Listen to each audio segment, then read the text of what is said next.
రెండు బండలు మాట్లాడుకుంటున్నాయి. రెండు బండలు. ఈ రెండు బండలు ఏమని మాట్లాడుకుంటున్నాయంటే, అందరూ లోపల నువ్వు ఉంటే నీకు అందరూ వచ్చి నీకు దండం పెడుతుండ్రు, పూలదండలు వేస్తుండ్రు, ఆరతి పడుతుండ్రు, కొబ్బరికాయలు నీ నెత్తి మీద కొడుతుండ్రు, నీకు అన్ని విధాలుగా దండాలు పెడుతుంటారు. నన్నేంది మామా చెప్పులు నా మీదనే వదులుతుండ్రు, పువ్వు అని చెప్పి ఉమ్మి నా మీదనే వేస్తుండ్రు, నేను ఎండకు ఎండుతా ఉండా, నువ్వేమో లోపల చల్లగా ఉన్నావు, నేనేమి ఇక్కడ ఎండకు ఎండుతా ఉన్నా, నువ్వు బండవే నేను బండనే, ఎందుకు ఈ రకంగా మనకు నాకు ఇట్టయింది నీకు అట్టయింది అని ఒక బండ అడిగింది. ఈ రెండో బండ అంటుంది, ఓయ్ మామా ఏమి లేదు, ఓయ్ శిల్పి నిన్ను తెచ్చాడు నన్ను తెచ్చాడు, శిల్పకారుడు నిన్ను చెక్కుతున్నాడు నన్ను చెక్కుతున్నాడు, నన్ను చెక్కుతా ఉంటే ఆయన ఎలా చెక్కుతున్నాడో నేను అలాగా లోబడిపోతా ఉన్నాను, నువ్వు చెక్కుతుంటే ఇరిగిపోతున్నావు ఉలి దెబ్బలకు తట్టకలేక, నీవు పనికిరాలే, నేనేమో ఆ శిల్పి నన్ను చెక్కుతూ ఉంటే ఆ శిల్పి చెక్కినందుకు నేను లోబడతా ఉన్నాను, దెబ్బలకు ఓర్చుకుంటా ఉన్నాను, ఎన్ని కొట్టినా ఎంత దెబ్బ కొట్టినా నేను ఓర్చుకుంటా ఉన్నాను. నేను ఓర్చుకోబట్టి ఆయన మైండ్లో నన్ను ఎలా చెక్కాలనుకున్నాడో చెక్కాడు, నన్ను తీసుకొచ్చి లోపల పెట్టాడు అన్నాడు. కొట్టు చప్పట్లు ఇప్పుడు ఒకసారి. నువ్వు ఆ దెబ్బలకు దట్టకలేక నువ్వు ఇరిగిపోయినావు, అందుకే నేను పనికి రాకుండా బయట పారేసిండు. నీ మీద చెప్పులు వదలక ఏం చేస్తారు, ఉమ్మేయక ఏం చేస్తారు, కాబట్టి నేనేమో లోబడ్డాను, దెబ్బలకు తట్టుకోకున్నాను. మన ఉదాహరణకు మన ఇంట్లోనే కుక్కను పెంచుకుంటారు. ఒకసారి మామూలు చాలామంది కుక్కలు పెంచుకుంటారు. ఆ కుక్కను పెంచుకుంటున్నప్పుడు ఏదైనా కోపం వచ్చినప్పుడు ఏదైనా పొరక తీసుకొని కొట్టినా కుయ్యం అంటది, మంచం కింద దూరుతుంది. మళ్ళా ఏదైనా కర్రతో కొట్టినా కుయ్యం అంటది, మళ్ళీ మంచం పైకి ఎక్కుతుంది. కుయ్యం అంటది, మొత్తానికి ఆ మనుషులలోనే దూరుతుంది, కానీ ఇండ్లిడిచిపోద్ది. అది చెప్పాలి గట్టిగా, ఏ కుక్క అయినా పోద్దా?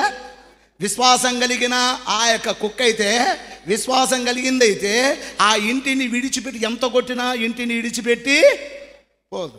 కాలేబు అనగా కుక్క, విశ్వాసము కలిగిన కుక్క. కాలేబు అనబడే మాటకు అర్థం విశ్వాసం కలిగిన వాడు. నా ప్రియమైన వారు, విశ్వాసము నిజమైన విశ్వాసం అయితే మనము అన్ని విధాలుగా మంచి కుక్కగా పెంచబడిన కుక్కగా మనం మార్చబడితే ఎన్ని శ్రమలు వచ్చినా ఎన్ని దెబ్బలు వచ్చినా ఆ ఇంట్లోనే ఆ సంఘంలోనే తిరుగుతారు తప్ప సంఘాన్ని విడిచిపెట్టి వెళ్ళిపోరు. అలాంటి వాడు ఎవడనంటే కృతజ్ఞత లేని కుక్క, అంతే కదండి. అందుకనే ఈ మాట చెప్తుంది ఈ బండ, ఓయ్ బామా నువ్వు బండవే నేను బండనే అని అంటే, నువ్వేమో శిల్పకారుడు చెక్కుతూ ఉంటే ఆ శిల్పి యొక్క దెబ్బలకు నువ్వు తట్టుకోలేక ఇరిగిపోయావు, అందుకే నేను పక్కన బారనెక్కింటావు.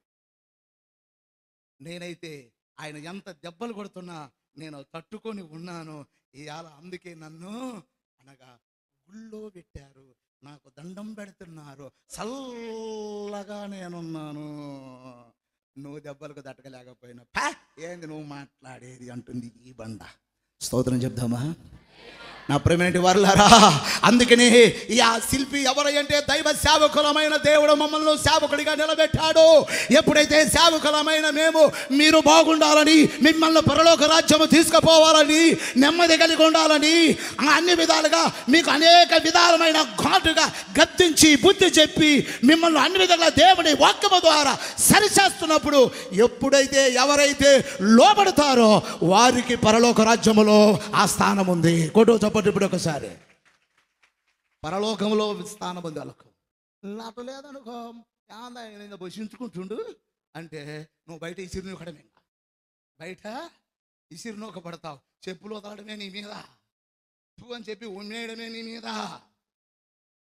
లేదు, శిల్పకారుడు చేతిలో నువ్వు శిల్పిగా మార్చబడితే నీకు దండం పెడతారు.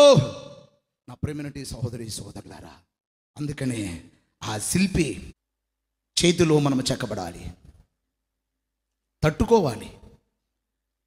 గద్దిస్తాడు, బుద్ధి చెప్తాడు దైవ సేవకుడు. ఎందుకంటే నీకు విలువ తెచ్చేది కూడా దైవ సేవకుడే. స్తోత్రం చెప్దామా? ఇప్పుడు ఆ శిల్పానికి విలువ ఎవరిని బట్టి వచ్చింది? చెక్కిన శిల్పిని బట్టే ఆ యొక్క గుళ్ళో పెట్టిన శిల్పానికి విలువ వచ్చింది. అవునంటారా కాదంటారా? సంఘములో కూడా ఎప్పుడైతే నువ్వు లోబడి విధేయత కలిగి నమ్మకంగా ఉంటావో, సేవకుడి మాటలకు నువ్వు లోబడి నమ్మకంగా ఉంటావో, నీకు అన్ని విధగల సంఘములో నీకు విలువ ఉంటుంది, దేవుని దగ్గర ఆయన రాజ్యం ఉంటుంది నీకు.